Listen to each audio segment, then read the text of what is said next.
ये आज की सच्ची है। तो देखिए, मैं आप सभी भाई बहनों से बहुत ज़रूरी सूचना बताना चाहूँगी, लास्ट तक आप बने रहें। आधार न बनने से करीब 1.25 करोड़ बच्चे पोषण से वंचित हैं। ये लखनऊ से खबर निकली हुई है।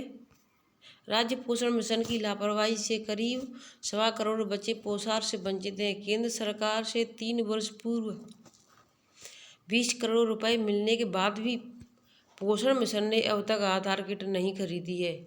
दरअसल लाभार्थियों की संख्या में घालमेल कर अधिक पोषण का आवंटन कराने और बाजार में बेचने की शिकायतें मिलने पर विभाग ने नई व्यवस्था कर दी है।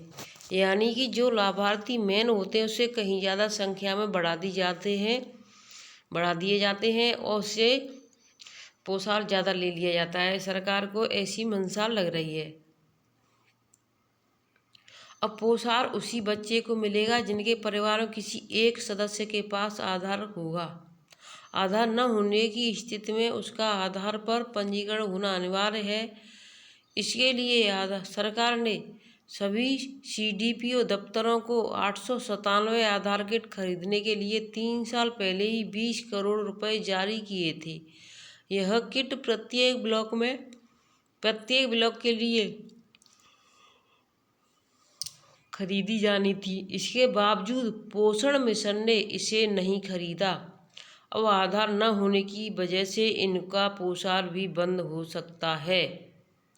राज्य पोषण मिशन निदेशक कपिल सिंह ने बताया कि जेम पोर्टल के आधार किट खरीदने को लेकर कुछ बिंदुओं पर पेच फंसा था। अब उसे दूर कर किट की खरीद शुरू कर दी गई है। कुछ केंद्रों पर तो किट पहुंच भी चुकी है। यानी कि एक ऐसी जो किट आ रही है हर ब्लॉक में खरीदी जाएगी, यानी हर परियोजना पर खरीदी जाएगी, जिसे परिवार में दिया जाएगा। जिस परिवार के पास वह आधार किट होगी उसी परिवार को राशन दिया जाएगा। उससे पता चल जाएगा कि इस परिवार में बच्चे हैं।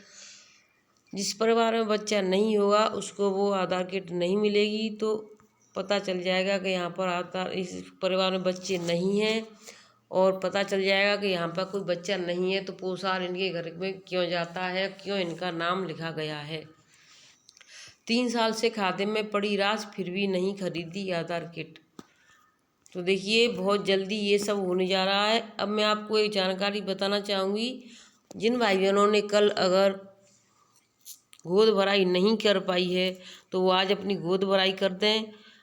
और गोद भराई करें या ना करें, लेकिन अपने पोषण ट्रैकर पर अवश्य भर दें। आंगनबाड़ी केंद्रों पर हुई गोद भराई, क्योंकि जो हम बार बार अगर वीडियो डालते हैं कि आज आप गोद भराई कर दो पोषण ट्रैकर पर, आपको ये काम करना है, तो बहनें बहुत ही कम देखती हैं और इससे बार बार वीडियो डालना भी अच्छा नहीं है और हमारे पास इतना समय भी नहीं है। तो ये मिर्ज़ापुर की खबर है। मातृ पोषण स्तर को बढ़ाने के उद्देश्य को कौन ब्लॉक से सभी आंगनबाड़ी केंद्रों पर गर्भवती महिलाओं की गोद भराई की रस्म की गई। गर्भवती महिलाओं को पोषाहार वितरण के साथ बेहतर पोषण और प्रसव पूर्व जांच की जानकारी दी गई। सरकार बेहतर पोषण के लिए विभिन्न कार्यक्रमों को संचालित करती है। इसके तहत आंगनबाड़ी केंद्रों पर 3 से 4 माह की गर्भवती महिलाओं की गोद भराई की जाती है। तमाम केंद्रों पर आशा और प्रधान भी इस कार्यक्रम में सम्मिलित हुए। आंगनबाड़ी केंद्र कोलुआ की आंगनबाड़ी कार्यकर्ती सरिता उपाध्याय ने बताया कि गोद भराई दिवस मनाने को लेकर विभाग का उद्देश्य महिलाओं को पोषण को लेकर जागरूक बढ़ावा देना है। गर्भावस्था में खान पान का हमेशा ध्यान रखना चाहिए। प्रतिदिन हरे साग सब्जी, मूंग की दाल, सतरंगी फल,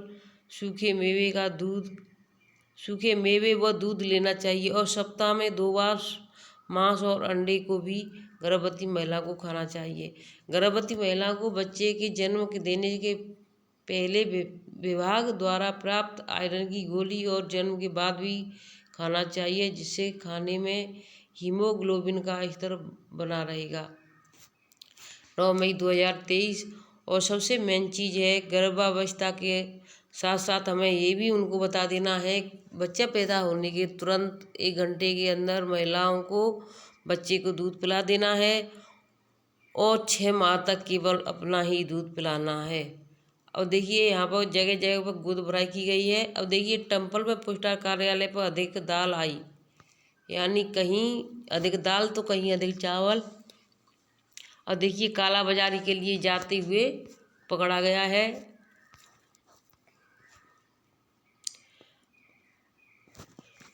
जट्टारी टेम्पल ब्लॉक परिसर स्थित बाल विकास पोस्टर कार्यालय पर मानक से ज़्यादा आई दाल को भाकियू ने पकड़कर अधिकारियों को अवगत कराया है। साथ ही कार्रवाई की मांग की गई है। भाकियू के जिला अध्यक्ष सुंदर सिंह ने बताया कि टेम्पल ब्लॉक में किसान यूनियन का 4 महीने से धरना चल रहा है। बीते शनिवार को बाल विकास पोस्टर कार्यालय पर दाल आदि सामान ट्रक से आया था, जिसकी सूचना पर हम लोग वहां पर पहुंचे, जहां पर मानक से अतिरिक्त 150 किलो चने की दाल आई हुई थी, जिसकी जानकारी संबंधित अधिकारियों से की गई तो वह संतोषजनक जवाब नहीं दे सके। इसकी सूचना उप जिलाधिकारी खैर व जिलाधिकारी को दी गई। जिलाधिकारी के संज्ञान लेते हुए क्षेत्रीय लेखपाल को जांच कराने के लिए भेजा।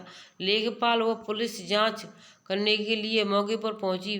बाकी जिलाध्यक्ष ने बताया कि इसकी शिकायत हम पहले तहसील दिवस में भी कर चुके हैं, लेकिन जिलाधिकारी साक्ष्य न मिलने की वजह से कोई कार्रवाई नहीं करते। लेकिन अब साक्ष्य मिलने के बाद भी कोई कार्रवाई नहीं हो रही है। 150 किलो चना की दाल का कोई भी संबंधित अधिकारी लेने को तैयार नहीं है। आला अधिकारियों के जिलाध्यक्ष सुंदर सिंह बालियान ने जांच कर कार्रवाई की मांग की है।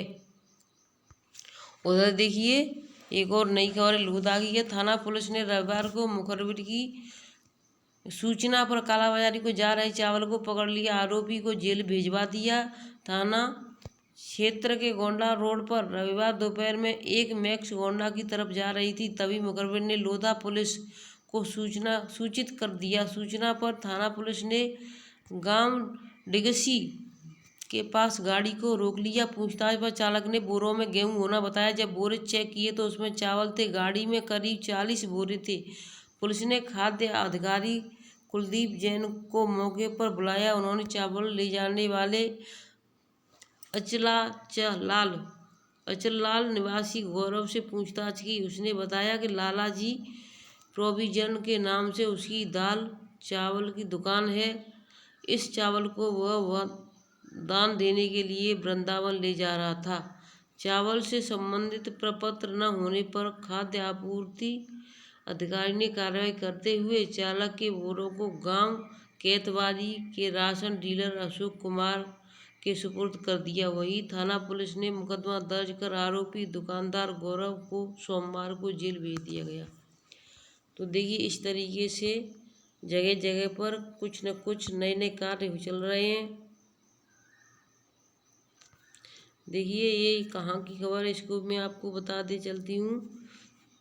ये सीतापुर की खबर है। महानिदेशक स्कूली शिक्षा विजय किरण आनंद सोमवार को जिले की बदहाल शिक्षा व्यवस्था देखकर दंग रह गए। स्कूलों के जर्जर भवन, बाउंड्री विहीन स्कूल, टूटे पड़े शौचालय के दरवाजों को देखकर उनका पारा 7वें आसमान पर पहुंच गया।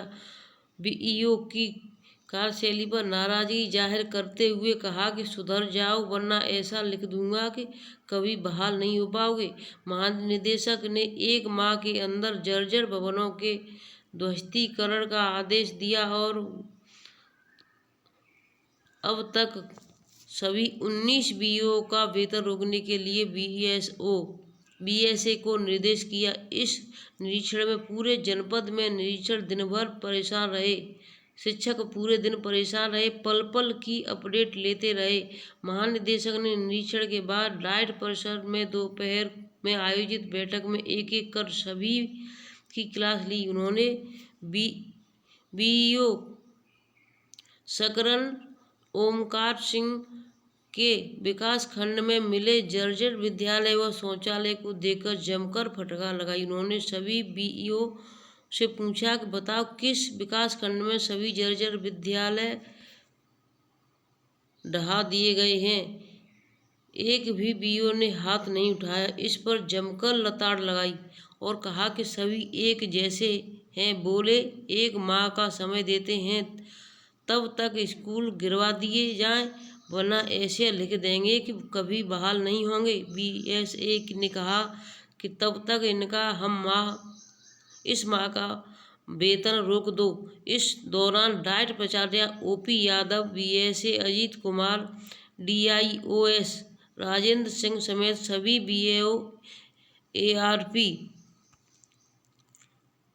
एसओजी व डोसी मौजूद रहे। अगस्त में फिर आऊँगा, व्यवस्था दुरुस्त कर लें।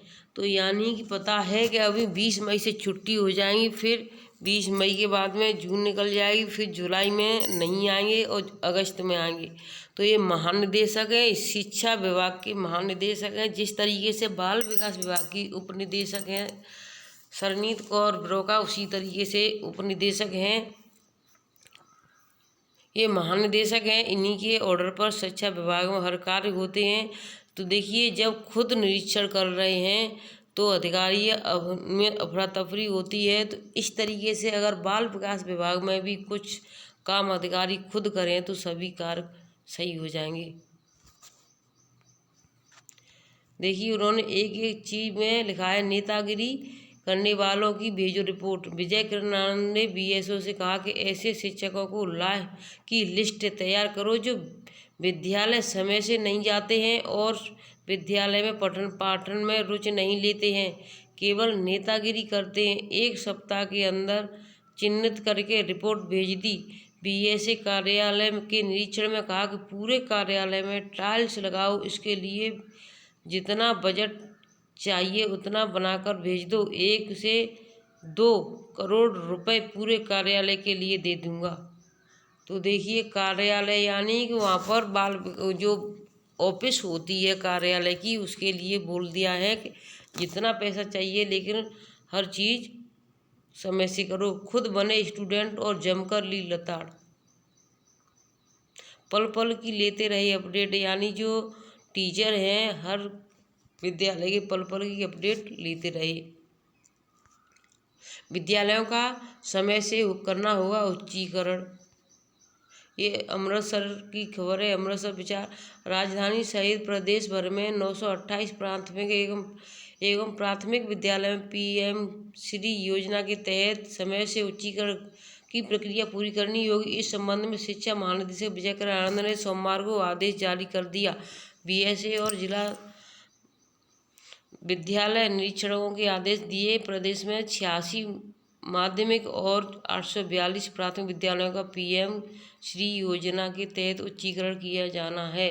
केंद्रीय शिक्षा मंत्रालय के स्कूल शिक्षा एवं साक्षरता विभाग की ओर से पीएम श्री के तहत उच्चीकरण के लिए चयनित विद्यालयों के बारे में राज्य सरकार की सूचित किया गया है। केंद्र से मिली सूचना के आधार पर समग्र शिक्षा के परियोजना निदेशक विजय किरण आनंद निर्देश दिए कि सभी बीएसए के बारे में प्रस्ताव तैयार कर पोर्टल पर डाल दें, ताकि वार्षिक कार्य योजना एवं बजट 2023-24 में इसका प्रावधान किया जा सके। पत्र में कहा गया कि मैनेजमेंट मॉनिटरिंग एंड गवर्नेंस कंपोजेंट के तहत चाइल्ड ट्रैकिंग एक्टिविटी के लिए विद्यालय में नामांकित सभी बच्चों के लिए 10 रुपये प्रति बच्चा की दर से स्कूलों को बजट आवंटित किया जाएगा। यानी खेलने कूदने के लिए जो सामान आएगा उसमें 10 रुपये प्रति बच्चे के हिसाब से, अगर जितने बच्चे हैं उसके हिसाब से पैसा आएगा। विलम्ब हुआ तो नपेंगे अधिकारी। राज्य परियोजना विजय किरण आनंद ने सभी बेसिक शिक्षा अधिकारियों को भेजे पत्र में ये हिदायत दी है कि इस मामले में विलम्ब स्वीकार नहीं है, लिहाजा सभी अपने प्रस्ताव समय सीमा के भीतर पोर्टल पर जरूर भेज दें। उल्लेखनीय है कि पीएम योजना के तहत देश के 14.5 पुराने स्कूलों का अपडेट किया जाना है, ताकि इन स्कूलों को नया स्वरूप देकर बच्चों को स्मार्ट शिक्षा से जोड़ा जा सके। पीएम की योजना के तहत अपग्रेड किए गए पीएम श्री स्कूलों में राष्ट्रीय शिक्षा नीति के सभी घटकों को झलक दिखाई देगी। तो देखिए, मैं आप सभी बहनों से एक बात बताना चाहती हूँ कि जो बहनें परेशान हैं कि कैसे क्या करें, तो आप अपने अधिकारियों की, अगर आपके रूल नहीं है, कुछ नहीं है, तो आप अपने यानी BS या उसको अपने शिक्षा विभाग में भी बात कर सकती हैं कि हमारे पास बैठने के लिए रूम नहीं है या कोई समस्या हो रही है। तो जो बहनें परेशान हैं तो परेशान ना हो बिल्कुल, क्योंकि अब जो नई शिक्षा नीति से जोड़ा जा रहा है तो इसमें सबसे पहले इसको रखा जा रहा है कि छोटे बच्चों के लिए क्लासें होनी चाहिए। लाइट पंखा नहीं है, वहाँ लाइट पंखे की व्यवस्था करवाने के लिए आप बोल सकती हैं ग्राम प्रधान को, अपने हेडमास्टर को। तो इन चीज़ों को, जिन बहनों की जो समस्या है कि यानी कि जो वजन भरते समय इस तरह का आ रहा है, तो थोड़ी देर के लिए जब ज़्यादा पोर्टल पर सभी एक साथ कार्य करते हैं तो ऐसा हो जाता है, लेकिन फिर बिल्कुल सही हो जाता है। जिन बहनों की बाल पटारा में समस्या है तो उसको भी लेकर के हम दोपहर की वीडियो में आपको अवश्य अवगत कराएंगे। तो लास्ट तक बनी रहें और दोपहर की वीडियो अवश्य देखें। धन्यवाद।